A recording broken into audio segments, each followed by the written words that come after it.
আসসালামু আলাইকুম।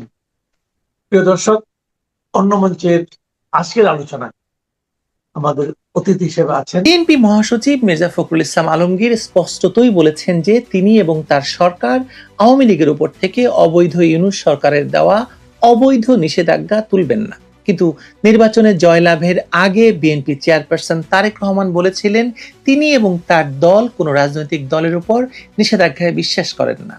একই কথা মির্জা ফখরুল ইসলাম আলমগীর নিজেও বলেছিলেন। বোঝাই যাচ্ছে নির্বাচনের আগে এবং পরে বিএনপি এবং তাদের শীর্ষ নেতাদের কথাবার্তায় আমূল পরিবর্তন ঘটে গেছে। আর এ কারণেই বোঝা যাচ্ছে যে অবৈধ ইউনূস সরকার একটি সাজানো নির্বাচনের মধ্য দিয়ে তারেক রহমানকে ক্ষমতায় বসিয়ে তাদের এক্সটেনশনই মূলত কার্যকর করেছেন। সমস্যা হলো আওয়ামী লীগের মতো সবচেয়ে পুরাতন, পোড় খাওয়া, বৃহত্তর গণতান্ত্রিক রাজনৈতিক দল কি বিএনপির নিষেধাজ্ঞা প্রত্যাহারের তোয়াক্কা করবে, নাকি বাংলাদেশের রাজনীতিতে নিজেদের প্রাসঙ্গিকতা এবং প্রয়োজনীয়তাকে আরো সুতীব্র করে তুলতে পদক্ষেপ নিতে শুরু করবে? বিশ্লেষকরা বলছেন যে অবৈধ ইউনূস সরকারের নির্বাহী আদেশে যেমন আওয়ামী লীগের মতো রাজনৈতিক দল নিষিদ্ধ হয় না, তেমনি বিএনপির মতো 21শে আগস্টের খুনির সরকারও আওয়ামী লীগের ওপর থেকে নিষেধাজ্ঞা তুললো কি তুললো না তাতেও কিছু এসে যায় না। আওয়ামী লীগের প্রয়োজন এবং প্রাসঙ্গিকতা বাংলাদেশের প্রতিটি ধূলিকণা জানে এবং বিশ্বাস করে। বিএনপি মহাসচিব এবং এলজিআরডি মন্ত্রী মির্জা ফখরুল ইসলাম আলমগীরের সাম্প্রতিক বক্তব্য আওয়ামী লীগের কার্যক্রম বন্ধ আছে, বন্ধ থাকবে, এটা স্পষ্ট করে দিচ্ছে যে বর্তমান বিএনপি সরকার আসলে ফ্যাসিস্ট ইউনূসের ইন্টেরিম বা অন্তর্বর্তী শাসনের একটি বর্ধিত সংস্করণ। ইউনূস যে নিষেধাজ্ঞা খেলা শুরু করেছিলেন, বিএনপি সরকারও এখন সেই একই লাঠি ঘুরিয়ে চলেছে। দুঃখজনক বাস্তবতা হলো রাজনীতিতে বাজে উদাহরণগুলোই সবচেয়ে বেশি স্থায়ী হয়। ইউনূসের সেই ফ্যাসিজমটাই এখন পরম মমতায় লালন করছে বিএনপি। যদিও নির্বাচনের আগে গত 26শে জানুয়ারি টাইম ম্যাগাজিনকে দেওয়া সাক্ষাৎকারে তারেক রহমান বলেছিলেন ভিন্ন কথা।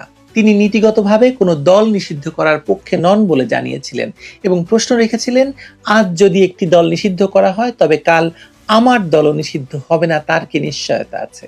অথচ ক্ষমতায় বসার পর সেই নিশ্চয়তার তোয়াক্কা না করে তিনি নিজেই ইউনূসের দেখানো পথে হাঁটছেন।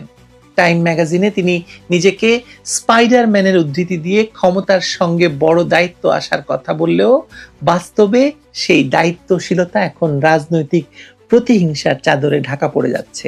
এদিকে আওয়ামী লীগের যে বিশাল গণভিত্তি রয়েছে তাতে এই দলটির পুনরুত্থানের জন্য কারো দয়া বা প্রত্যাবাসন এর প্রয়োজন আছে বলে মনে হচ্ছে না। তাদের প্রয়োজন সাহসী প্রত্যাবর্তন। দীর্ঘ সময় ক্ষমতায় থাকতে থাকতে তারা বিরোধী দলের ত্যাগের রাজনীতি আর রাজপথের লড়াইয়ের ভাষা ভুলে গেছে কিনা এই প্রশ্ন কেউ কেউ তুলছেন। কেউ বলছেন আওয়ামী লীগ এখন অন্যের মুখাপেক্ষী, যেন কেউ এসে তাদেরকে অধিকার ফিরিয়ে দেবে, ঝুড়িতে ক্ষমতা তুলে দেবে। কিন্তু আওয়ামী লীগ যে ঘুরে দাঁড়াবে বা দাঁড়াতে পারে তা তো বারবার প্রমাণ করেছে দলটি। সমস্যা হলো বাংলাদেশের মূল রাজনীতি যেমনটা শুরুতেই বলেছি, আওয়ামী লীগ বনাম আওয়ামী বিরোধী বৃত্তে ঘুরপাক খায়। আন্তর্জাতিক অঙ্গনেও বিষয়টি সেরকমই।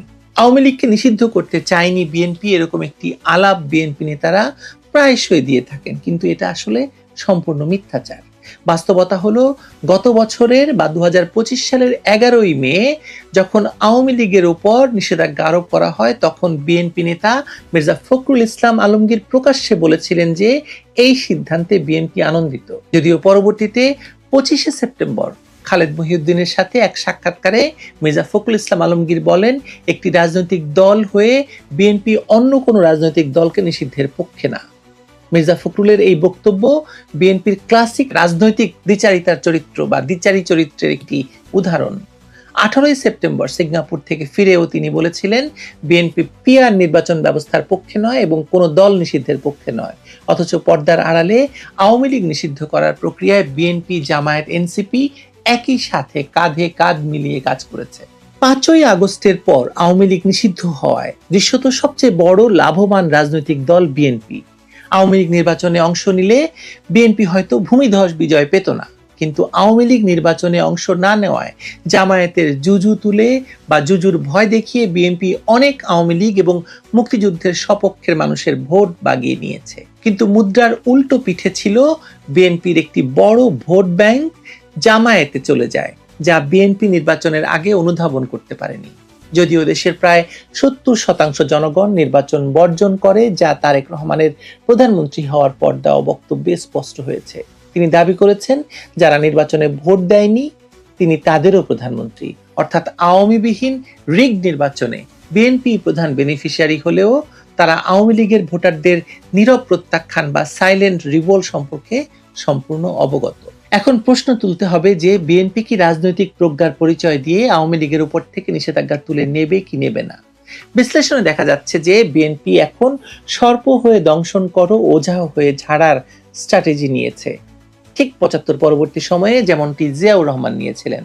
জেনারেল জিয়াউর রহমান যেভাবে বঙ্গবন্ধুকে হত্যার পর আওয়ামী লীগকে ভাঙার চেষ্টা করে ব্যর্থ হয়েছিলেন এবং পরবর্তীতে শেখ হাসিনাকে দেশে ফিরতে বাধা দিয়েও টিকতে পারেননি, তারেক রহমানও সম্ভবত সেই ইতিহাসের পুনরাবৃত্তি দেখছেন। তারেক রহমান তার আন্তর্জাতিক ইতিবাচক ব্র্যান্ডিং বা পজিটিভ ইমেজ তৈরির জন্য হয়তো খুব দ্রুত আওয়ামী লীগের উপর থেকে নিষেধাজ্ঞা তুলে নেবেন বা নিতে বাধ্য হবেন, কারণ তিনি জানেন বাংলাদেশের উগ্র মৌলবাদী সম্প্রদায় বিএনপির ভোট ব্যাংক নিয়ে গেছে, ভাগ বসিয়েছে। জামায়াতকে রাজনৈতিকভাবে মোকাবেলা করার মতো সাংগঠনিক শক্তি বা আদর্শিক অবস্থান বিএনপির নেই, যা আওয়ামী লীগের আছে।